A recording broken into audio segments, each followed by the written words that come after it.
Hi, I'm your Van Dyken, MD. I'm a surgeon by trade, but my true passion is helping people like you obtain optimum health by adopting a whole foods, plant-based lifestyle. Today's talk is all about broccoli. We all know that eating plenty of vegetables is good for your health and can prevent many diseases such as diabetes, cancer, and cardiovascular disease. Broccoli in particular is a powerhouse and provides many micro and phytonutrients like folate, which have beneficial effects on health.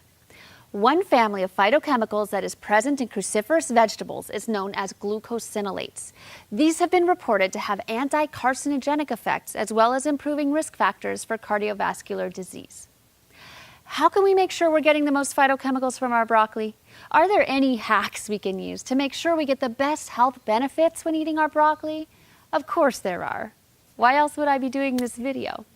But before we can really talk about the hacks, we have to talk about some physiology and biochemistry. Sorry to bore you, and I sure hope I don't overwhelm you. Broccoli contains glucoraphanin, an important chemical. When we take a bite of broccoli, this magical glucoraphanin is hydrolyzed either by an enzyme called myrosinase or by enzymes produced by bacteria in our gut. Yes, you heard me right. There's bacteria that live in our gut that produce enzymes to unlock the health benefits of broccoli. These are called Bacterial Thioglucosidases.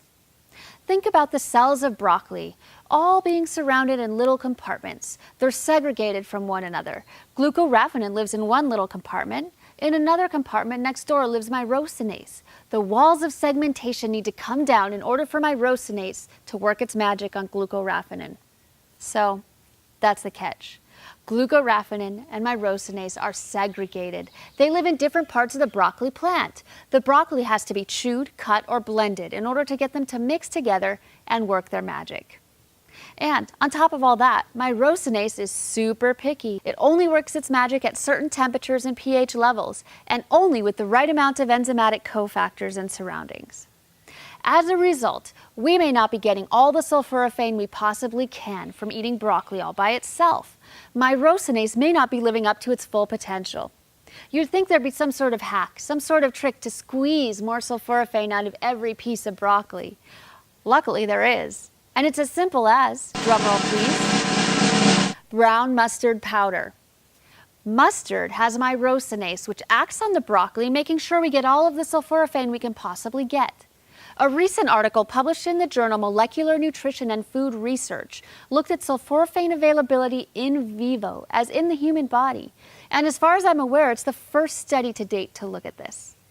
Basically, they took cooked broccoli, they gave it with and without powdered brown mustard, and then checked the urine concentration of sulforaphane metabolites. With it, they found that adding 1 gram of brown mustard powder to cooked broccoli increases sulforaphane content 8-fold.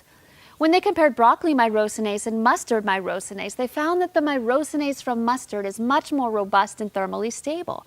As a result, there's less breakdown. Speaking of thermally stable, there's one caveat with broccoli and sulforaphane you should know about. The more you cook your broccoli, the less active myrosinase is. Therefore, less sulforaphane is made.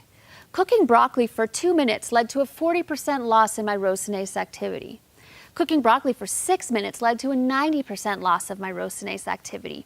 After cooking broccoli for 8 minutes, there was absolutely no measurable myrosinase activity.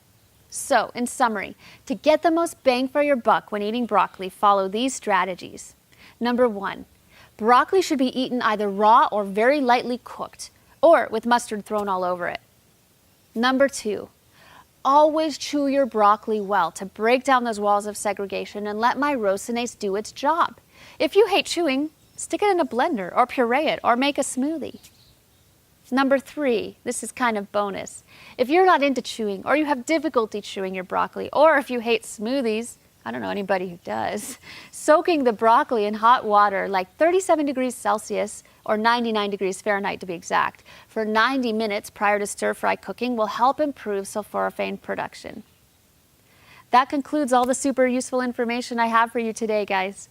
Thanks for watching. I hope you learned something valuable and applicable to your individual health journey.